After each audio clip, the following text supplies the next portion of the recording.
This is section 2-4, velocity and rates of change. So let's look at an example. Here we've got a situation where a ball is thrown straight up in the air. The height of the ball is modeled by this expression right here, okay? Where S of t is equal to minus 4.9 t squared plus 18t plus 2. Where t is the time in seconds and s is the time in meters.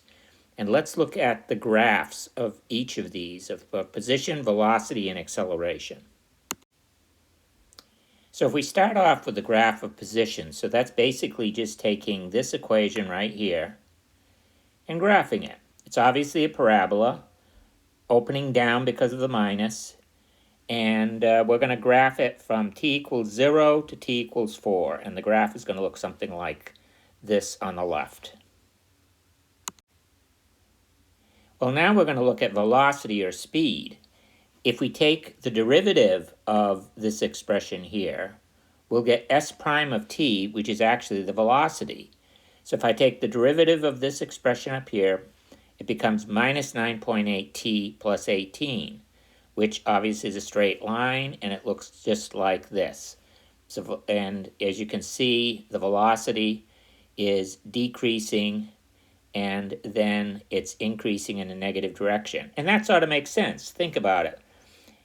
You throw the ball upwards. Initially, it's a higher velocity, and it's going to be slowing down, slowing down, slowing down, slowing down, and then it hits 0 right here at 2, which it does, and then it's going to start increasing, but in a negative direction, all right? Now, if I take the derivative of the velocity, which is actually the second derivative of the displacement equation, I will get acceleration, all right?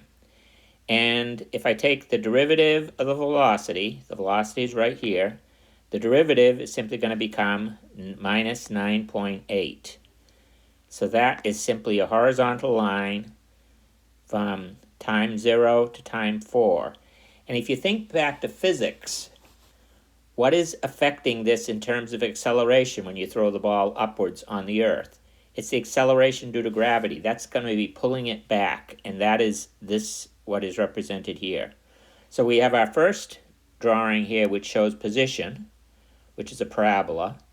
The first derivative of that becomes velocity, which is a straight line, and then the second derivative of position, or first derivative of velocity, is acceleration, and this is a constant value. So now let's look at particle motion, okay? This is motion usually considered in the horizontal. So the position, or x-coordinate of a particle moving along the x-axis, is given by this, all right? And this is for all values of t greater than or equal to 0. So if you think of the xy coordinate plane, this is a particle moving along the x-axis, maybe back and forth. And we've got a number of questions here, so let's look at what the answers are. So the first question is, they want to find the displacement of the particles in the first 2 seconds, okay? So we got to find out, well, what is the displacement at time 0? So if I plug in time 0, I simply get that at time 0, the displacement is 3. So it's at positive 3 along the x-axis. That's where it is at time 0. At time 2, if I plug in 2 for time, I can see that at time 2, the particle is located at minus 5, all right? So it started off at plus 3. 2 seconds later, it's at minus 5. So therefore, the total displacement from plus 3 to minus 5 is simply 8 units. Now, I'm looking for the average velocity, okay, not instantaneous velocity, the average velocity of the particle during the first 2 seconds, okay? All right. So the displacement at 2 is minus 5. The displacement at 0 is 3. We find the difference in those displacements. It's minus 8 divided by 2. So therefore the average velocity is minus 4 units per second. So this is 4 units per second to the left, okay? So it's moving to the left. All right, now I want to find the instantaneous velocity. All right, this is no longer the average. I want the instantaneous velocity of the particle when t is equal to 4. Well, instantaneous velocity means I have to take the displacement function and take the first derivative of it. So if I take the first derivative of this, it becomes 3t squared minus 8t. If I plug in t equals 4, I'll get 3 times 4 squared minus 4 times 2 times 4, or 16 units per second. So the instantaneous velocity at t equals 4 is 16 units per second. Well, now that we know the velocity, instantaneous velocity at t equals 2, what is the acceleration? Okay? The acceleration of the particle at t equals 4. I'm sorry, I think I said t equals 2. So I want to know the acceleration at t equals 4. So I'm going to take the second derivative of our displacement function. And if I take the second derivative, all right, the first derivative was 3t squared minus 8t. The second derivative is going to be, let's see, 3 times, it's going to be 6t minus 8.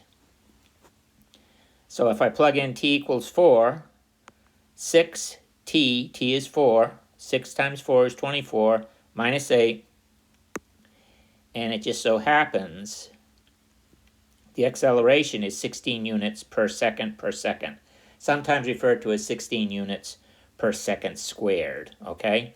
Now, it's just coincidence that these come out to be the same. All right, lastly, we want to describe the motion of the particle, all right? So what's the particle actually doing? Well, if I graph this original displacement function up here, and I graph it down here. All right, let's look. The horizontal axis is going to be time. The vertical axis is actually where it's located on the x-axis. So you might think of this almost as turning it around. But let's look what happens. At t equals 0, the particle is at 3, positive 3. Well, that's what we already figured out up here. Then what happens? It starts moving. It's at positive 3, and it starts moving to the left. All right? So it's moving to the left. It hits 0 at time, looks like it's around time 1 here. So if we got 1, yes, if t equals 1, x of t is equal to 0, and that's where it crosses the origin, okay? It keeps on going in the negative direction all the way to some point a little bit beyond negative 6, all right? So it starts out at plus 3, goes in the negative direction, slowing down now. This is always going left, okay? It slows down and it stops a point a little bit beyond negative 6. Then it starts accelerating, going back to the right until at t equals 4, it gets back here to plus 3. So it starts out at plus 3, goes to the left a little bit beyond 6, stops, comes back, and goes back to 3. And that's basically what's happening with this particle throughout the time from t equals 0 to t equals 4.